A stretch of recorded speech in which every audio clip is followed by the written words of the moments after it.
Bonjour mes frères et sœurs, que la grâce et la paix du Seigneur soient avec chacun d'entre nous. Dieu nous aime tellement et que vraiment son amour en réalité dépasse tout autre amour. Voyez, lorsque nous lisons dans Psaume chapitre 8, le verset 5, il est dit: qu'est-ce que l'homme pour que tu te souviennes de lui, et le fils de l'homme pour que tu prennes garde à lui. En réalité, lorsque nous nous regardons, nous ne sommes rien devant le Seigneur. Mais par son amour, il nous accorde sa grâce et ne cesse de nous enseigner. C'est pour cela, ce matin encore, nous allons vraiment nous mettre dans la parole de Dieu. Mais bien avant cela, nous allons souffler un peu dans la louange. Que le Seigneur nous bénisse. Car je la victoire, Jésus. Jésus est vivant. Victoire. Il est ressuscité. Victoire. Jésus est vivant. Il est ressuscité. Victoire. Jésus est vivant. Il est ressuscité. Victoire. Emmanuel est vivant. Il est ressuscité. Victoire. Il est ressuscité. Victoire. Il est ressuscité. Victoire. Ressuscité. Il est ressuscité. Victoire. Ressuscité. Il est ressuscité. Victoire. Jésus est vivant. Il est ressuscité. Victoire. C'est vrai. Je n'aurai jamais, jamais peur. Je n'aurai jamais, jamais peur. Je n'aurai jamais, jamais peur. Je n'aurai jamais, jamais peur. Je n'aurai jamais, jamais peur. La pluie et le vent souffleront. Satan se déchaînera. Mais ma maison est en Jésus. Je n'aurai jamais, jamais peur. Je viens ce matin, notre Dieu, te bénir, te célébrer et te glorifier. Toi, le Père Tout-Puissant, celui qui est au-dessus de toute force, de toute puissance et de toute autorité. Merci, notre Dieu, d'avoir porté tes regards sur la vie de chacun et d'avoir manifesté, notre Père Céleste, ton amour envers nous. Tu nous as véritablement aimés et tu as permis à ce que, par ton amour, nous puissions, notre Dieu, dormir et être encore debout ce matin. Sois célébré et glorifié, notre Père. Nous sommes au devant de toi, Seigneur, pour recevoir de ta part des instructions pour notre vie. Je prie, mon Père Céleste, à ce que ta puissante main soit manifeste et que ta parole, Seigneur, pénètre le tréfonds de notre cœur et que cette parole porte fruit dans notre vie, dans le nom puissant de Jésus. Merci pour tout ce que tu fais pour nous. Que toute la gloire, l'honneur, l'élévation reviennent à toi seul. Au nom de Jésus, nous t'avons prié et tu nous as exaucés. Amen. Bonjour frères et sœurs, que la grâce et la paix du Seigneur reposent sur la vie de tout un chacun. Nous voici encore ce matin devant la sainte face du Seigneur sur la plateforme Pain de vie pour notre méditation quotidienne. Sans trop tarder, je vais inviter chacun à prendre la Bible dans le livre de Proverbes chapitre 28 et nous allons lire ce matin du verset 22 au verset 24. Et je commence la lecture par la version Louis II.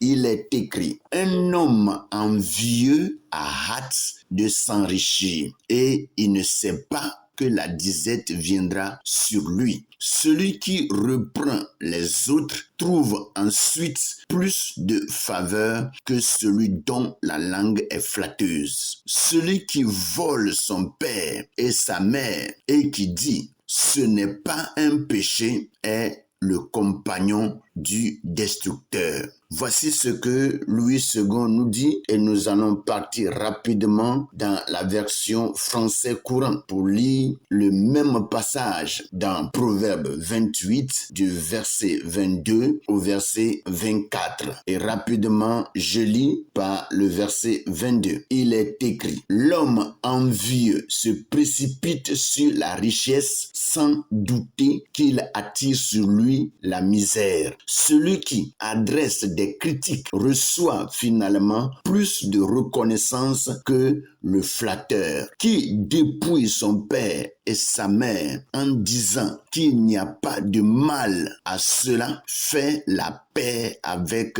le brigand. Voici ce que le Seigneur nous donne ce matin pour notre méditation. Et sans trop tarder, nous allons repartir dans la version Louis II et nous allons lire à partir du verset 22. Un homme envieux a hâte de s'enrichir et il ne sait pas que la disette viendra sur lui. Voici ce que le Seigneur nous dit ce matin. Un homme envieux, c'est quelqu'un qui désire le bien des autres et qui cherche vraiment à faire comme eux, mais pas en suivant vraiment les règles, pas en suivant les étapes, mais qui saute les étapes pour vraiment s'enrichir. Un homme envieux a hâte de s'enrichir, c'est-à-dire ce dernier est pressé d'avoir de l'argent pour être vu ou bien pour que l'on dise que oui, lui aussi, il en a. Quelqu'un comme ça, la Bible dit que c'est un homme envieux. Nous ne devons vraiment pas envier quelqu'un pour avoir de l'argent. Vous voyez, l'argent que Dieu donne des fois, Dieu le donne par sa volonté. Si ce n'est pas le plan de Dieu pour toi, pour que tu aies de l'argent et que tu te presses pour en avoir, tu risques de te créer des problèmes. Il y en a des gens qui tellement dépensent le peu qu'ils ont pour vraiment chercher à en avoir beaucoup. Je veux ici parler de ceux qui jouent par exemple à la loterie. Vous voyez, ou soit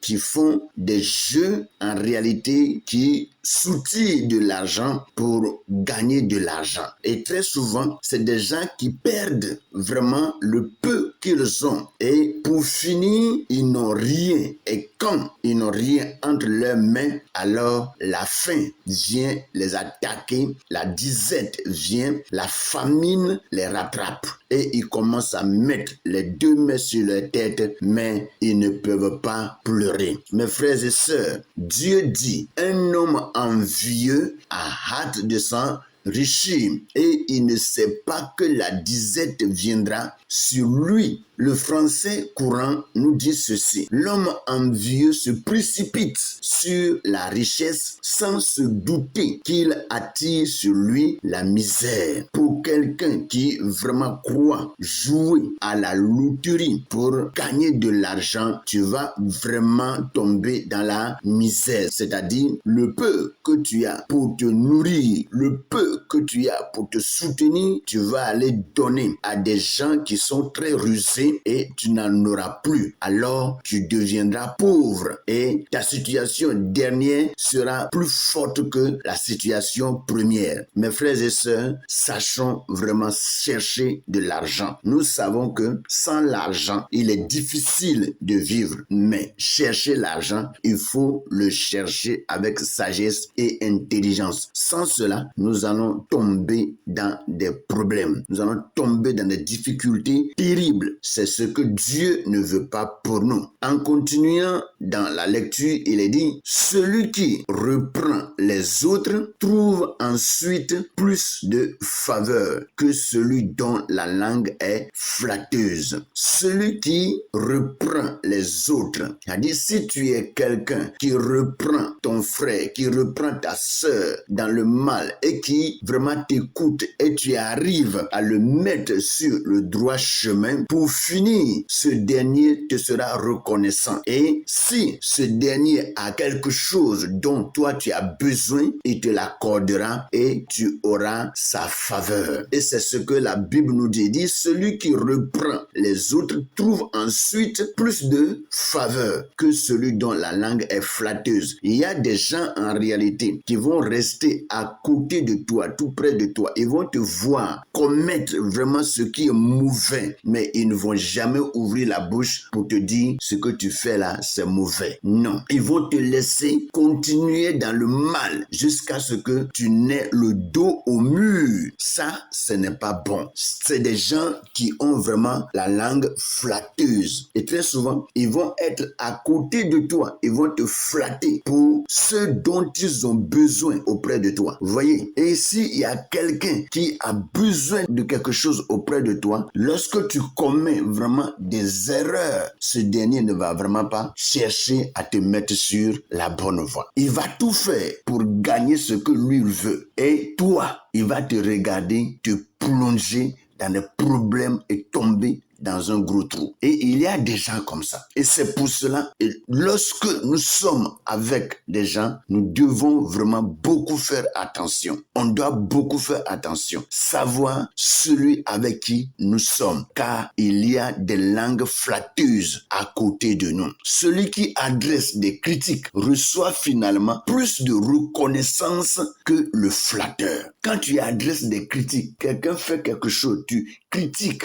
Après, tu dis, mon frère, c'est vrai que tu fais ça, mais en réalité, ce que je sens, je vois que ce n'est pas bien pour toi. Si tu peux vraiment agir d'une autre manière, ça peut t'arranger. Vous voyez? Et quand tu vois des gens comme ça, il faut dire que c'est des gens, c'est des personnes qui t'aiment. Mais si c'est des gens qui sont là pour te flatter, pour te tromper et avoir ce que eux ils veulent, il est mieux de faire attention et de te détourner lorsque tu vas connaître de telles personnes derrière toi. Il faut vraiment te détourner. Il faut rebrousser chemin. Autrement dit, ce dernier risque vraiment de t'envoyer loin et tu vas regretter plus tard. Celui qui vole son père et sa mère et qui dit cela n'est pas un péché est le compagnon du destructeur. Voilà encore quelque chose. Vous voyez? Et ceci vient aux enfants. Très souvent, ce sont les enfants qui agissent de la façon. Les enfants qui ont un peu grandi, c'est-à-dire qui ont 10 ans, 12 ans, 14 ans, 15 ans, 16 ans et qui sont avec leur père. Très souvent, ils prennent les choses de leur père. Ils prennent de l'argent de leur père, ils prennent de l'argent de leur mère sans demander. Et ils disent que non, c'est l'argent de papa, c'est l'argent de maman. L'argent de papa, c'est mon argent. L'argent de maman, c'est mon argent. Mais c'est faux. Il faut demander. Si tu ne demandes pas, tu ne reçois pas une bonne éducation. Vous voyez, il faut demander. Toutefois que un enfant a besoin de quelque chose, il faut qu'il demande à son père et à sa mère. Mais si l'enfant ne fait pas cela, alors ce qu'il fait, c'est du péché. C'est mauvais devant Dieu et c'est punissable. Et la Bible dit, qui dépouille son père et sa mère en disant qu'il n'y a pas de mal à cela, fait la paix avec le brigand. Si tu agis comme ça, tu deviens un compagnon d'un voleur, d'un brigand. C'est-à-dire que tu te mets ensemble avec un brigand. Et il faut vraiment que nous parvenons à éviter de telles choses. Je parle ce matin aux enfants. S'il y a vraiment un enfant qui écoute cette parole, et je demanderai aussi aux parents de jouer vraiment cette méditation aux enfants qui ont l'esprit ouvert et qui peuvent comprendre que vraiment on leur joue ce message et qu'ils entendent. Car il est dit que celui qui vole son père et sa mère et qui dit ce n'est pas un péché est le compagnon du destructeur. Faisons à ce que nos enfants ne soient pas des destructeurs dans la maison. Aidons-les vraiment à craindre notre présence et à craindre aussi notre absence et les amener à demander ce dont ils ont besoin. S'ils ont besoin de l'argent, ils demandent avant de prendre. Mais s'ils prennent sans nous demander, c'est un péché. Que le Seigneur manifeste sa miséricorde envers tous les enfants qui ont pu agir ainsi jusqu'aujourd'hui. Que Dieu pardonne et que sa grâce leur soit accordée dans le nom puissant de Jésus. Voici ce que nous avons ce matin comme méditation et je prie pour que chacun d'entre nous plonge ses regards dans ces paroles et que le Saint-Esprit l'enseigne davantage. Soyez bénis et passez une bonne journée et une bonne méditation avec le Seigneur. Au nom puissant de Jésus. Amen.